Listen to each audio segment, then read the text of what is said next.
Once again, this is all things. Thanks for watching the first video. I have created a Filipino phone because I'm a Filipino. Aking mga kaibigang magsisipag tapos, ating ipagmalaki na ating natapos. Ating natapos ang paghihirap na kalunos-lunos, sa pagiging malaya tayo'y pinuspos. Ating tanggapin ang ating kalayaan sa mental na kulungan. Itong kulungan na tulad ng karagatan, hindi makatakas sa kailaliman.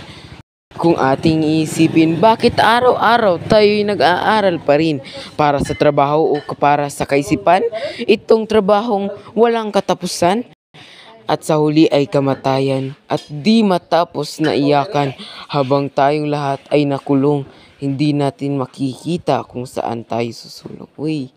Salamat sa pakikinig at sa muli sa susunod na video. Ako inyong muling makikita time. But search for the next video in Sunday. And also don't forget to like and subscribe in this video. Thanks for watching and see you in the next video.